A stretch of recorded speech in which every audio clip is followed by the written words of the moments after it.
ওয়া রাহমাতুল্লাহি ওয়া বারাকাতুহু। আমি আপনাদের খেদমতে কোরআনুল কারীম থেকে একটি আয়াত প্রাসঙ্গিক একটি সহিহ সনদে হাদিস উপস্থাপন করেছি। আজকের আলোচ্য বিষয় থাকবে পিতামাতার প্রতি সন্তানের যেমন কর্তব্য, অনুরূপভাবে সন্তানের প্রতিও পিতামাতার কর্তব্য রয়েছে। আল্লাহ রাসূল সাল্লাল্লাহু আলাইহি ওয়াসাল্লাম ইরশাদ করেন, মানুষ ইন্তেকালের পর দুনিয়াতে যা রেখে যান তার মধ্যে সর্বোত্তম তিনটি। মানুষ ইন্তেকালের পর দুনিয়াতে যা রেখে যান তার মধ্যে সর্বোত্তম তিনটি। তার মধ্যে একটি হলো ওয়ালিদুন সালিহু ইয়াদউ লাহু, নেককার সন্তান, যেই সন্তান তার পিতামাতার জন্য দোয়া করে। দুই নাম্বার হলো ওয়াসাদাকাতুন তাজরি ইয়াবলুগু আজরুহা। দ্বিতীয় নাম্বার হলো এমন সদকা যার উপকারিতা আপনার জারি থাকে, এর সব তিনি কবরে বসে বসে, শুয়ে থেকে বসে থেকে যে অবস্থায় থাকেন পেয়ে যান। তিন নাম্বার হলো ওই ইলম, ওই জ্ঞান, ওই বিদ্যা যেটা রেখে গেল আর মানুষ তারপরে আমল করবে তার ইন্তেকালের পরে, এর সওয়াব যিনি আমলকারী যেমন পাবেন, যার মানে ইলমের পরে, জ্ঞানের পরে যিনি আমল করবেন তিনিও সমপরিমাণ সওয়াব পাবেন। হাদিসটি ইবনে মাজাহ, সনদ সহিহ।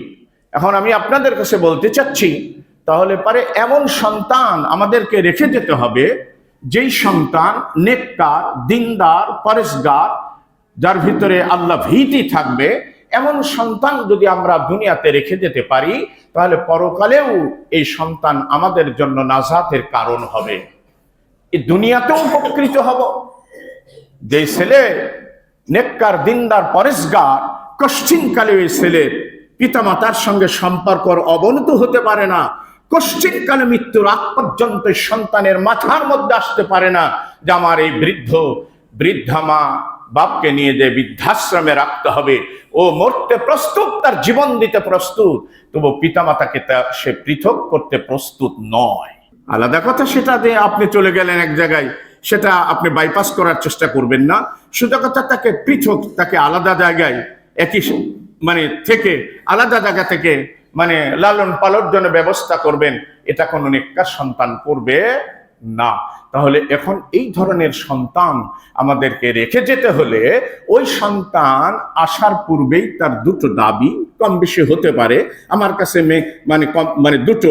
সেটা হলো, একটি, তার বিবাহের আগেই, জন্মের আগেই সে দুনিয়াতে আসতে চায়। কিভাবে? একটা নেককার, দিনদার, পরেশগার মায়ের মাধ্যমে। কার মাধ্যমে? একটা পবিত্র মা তার প্রয়োজন, তাহলে নেককার সন্তান হবে। আজকে আমরা পারিবারিক জীবনে কি বলবো, দাও দাও করে জ্বলতেছি, কারণ সিলেকশনই আমাদের ভুল, সিলেকশনই ভুল।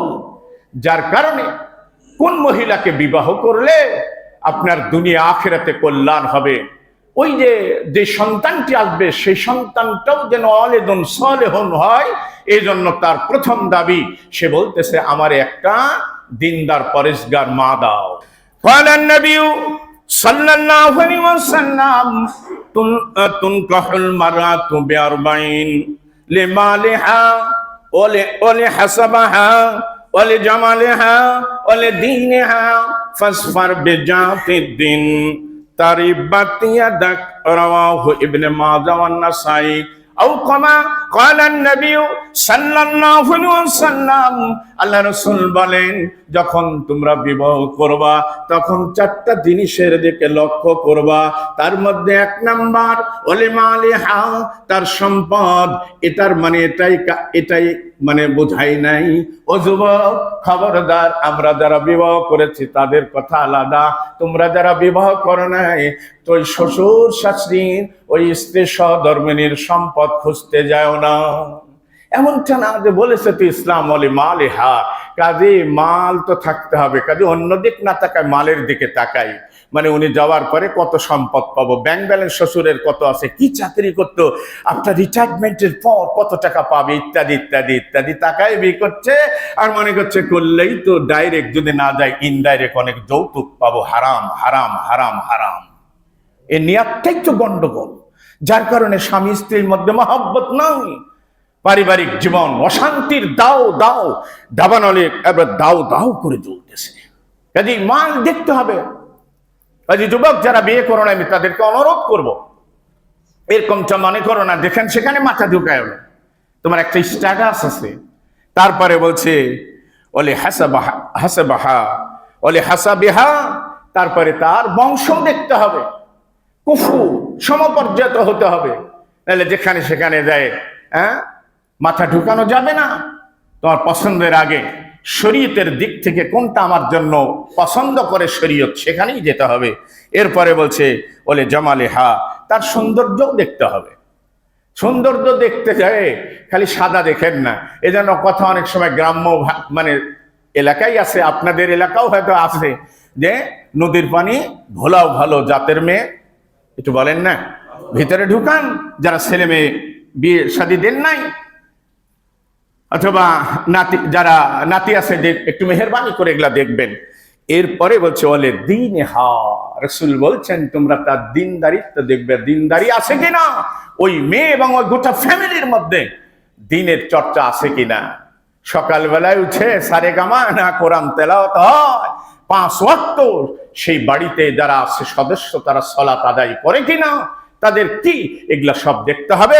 রাসূল এরপরে বলছেন ফাসফার বিজাতি দিন, যত 4টি কথা বললো এর মধ্যে সবচেয়ে বড় প্রাধান্য দিনদারিত্ব দেখে দিনদারি দেখবা। যদি না দেখো তারই বাতিয়া দেখ, তাহলে তুমি ধ্বংস হবা, ধ্বংস হবা। শুধু অশান্তি আর অশান্তি, কাউকে বলতেও পারে না, গিলতেও পারে না, কি ঠিক কিনা? এজন্য আমরা দিনদারি দেখবো তো ইনশাআল্লাহ।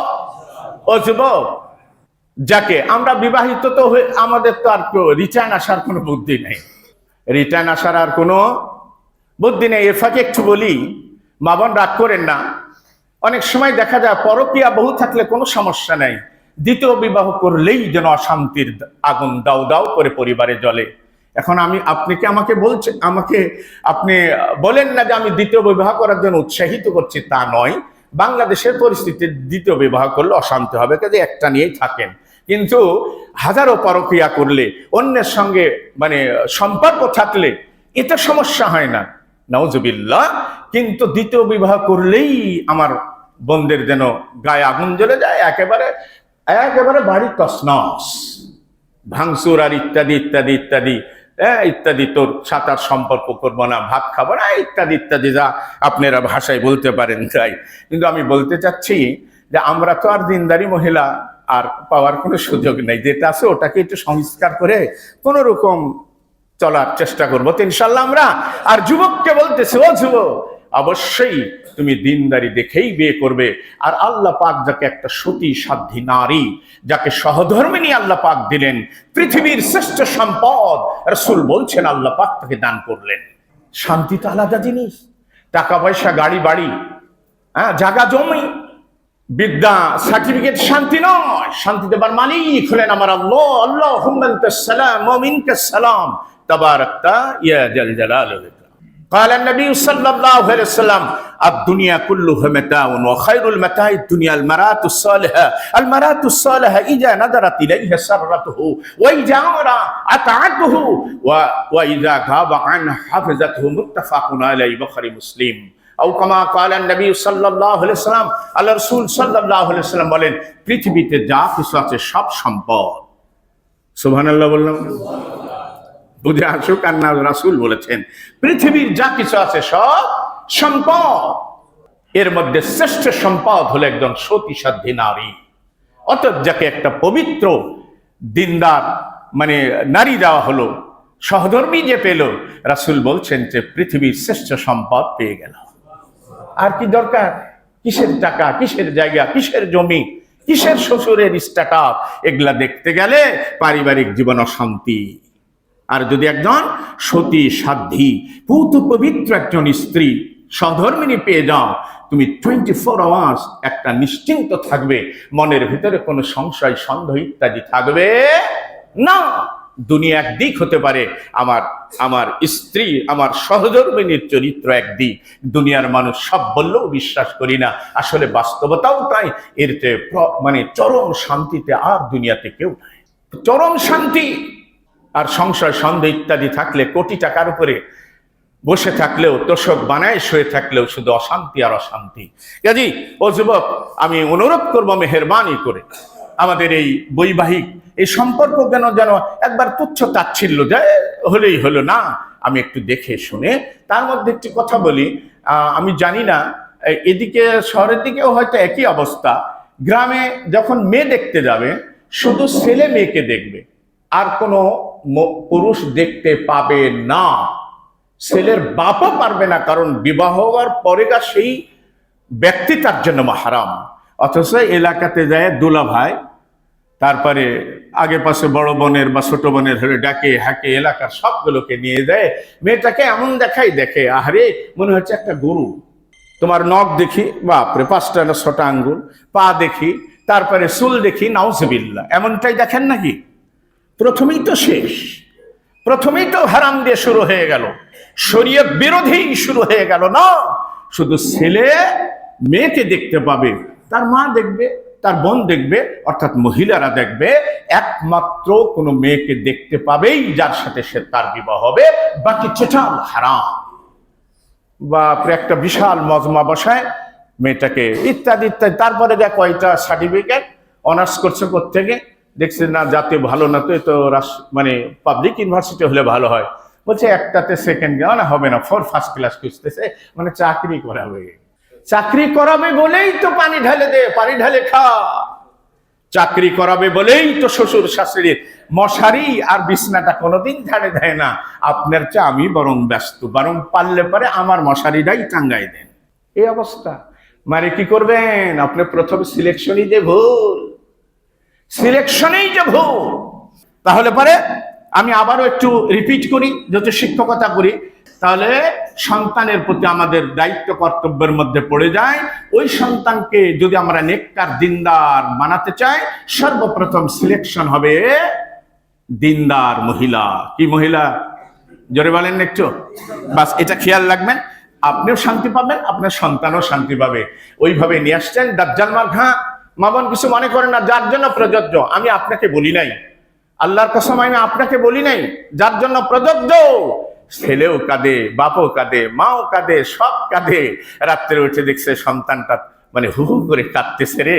মা শুনে মাও কাঁদে যে আমার ছেলের গাড়ি চিমিয়ে তুলে দিলাম, শুধু গোটা ফ্যালিটা তছনছ হয়ে যাচ্ছে। কারণ তাহলে বলা হচ্ছে যে আল মারাতু সালিহা, সুতি এবং সাধ্যী নারী 3টি গুণ। কয়টি গুণ? 3টি।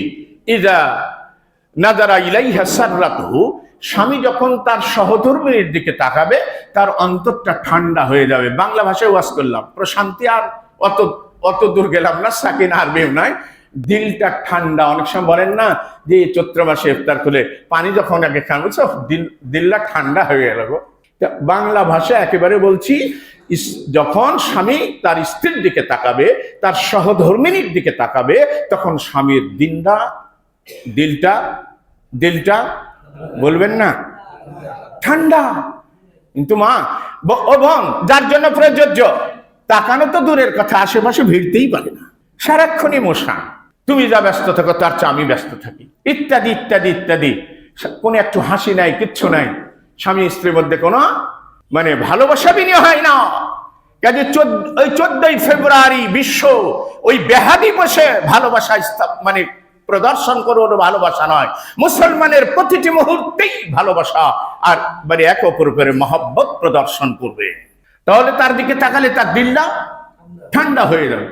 তো ধান্দা তো দূরের কথা, বাড়িতে সালাম দিয়ে ঢুকে বলে আব্দুল্লাহর মা কোথায়, একদম নাম নিলাম, আপনি মনে করেন না দামা, যে বলতেছে যে বাপরে, মানে আর কোহারা করার, বাংলা আমাদের গ্রামে বলে কোহারা করার জায়গা পাও না, যেখানে আছো ওখানেই থাকো। আমি সারাক্ষণ কাজ করতে করতে আমার জীবনটা একেবারে ঝালাপালা হয়ে গেল সবসময়। এই পরিবারে শান্তি হয়। যাই হোক, তারপরে ওই যা আমার হাতাতহু, যখন তাকে কোনো কাজের অর্ডার করবে সঙ্গে সঙ্গে সে পালন করবে। কারণ সঙ্গে সঙ্গে বলতে মানে একেবারেই ভিতরে যায়। মশলা পুড়ে যাচ্ছে, ওই সময় কি মানে আপনার ওটা পুড়ে যাক পানি দেই, এরকম জালেম স্বামীও কিন্তু কিয়ামতের ময়দানে জালিমদের কাতারে দাঁড়াতে হবে। ও যদি নফল মানে ইয়াতেও থাকে সালাতে, যদি এমনটা হয় স্বামী যদি খুব দাজ্জালও হয়, এটা ভালো না। সারাক্ষণ বাইরে, কিছু মনে করেন না, যার জন্য প্রযোজ্য। ও ভাই, 2 হাত ধুয়ে বলতেছি, বাইরে মানে একেবারে ভিজা বিড়াল, আর বাইরে গেলে বাঘ, ভিতর বাড়িতে গেলে বাঘ সাজে, বাঘ। এরকম আছি আমরা। বাইরে কিন্তু না, বাঘ না, একটা কথা বলার ক্ষমতা নেই, বাড়িতে গেলে মুশানি আলাদা না। এমন ধরনের মানে স্বামীরাও জালিম, এদেরকেও মানে জালিমদের কাতারে কিয়ামতের ময়দানে দাঁড়াতে হবে। তাহলে তাকে অর্ডার করবে, সে মানবে। কিন্তু বাস্তবতা কি? বলছে 1 গ্লাস পানি দাও, তো ঢেলে খাও।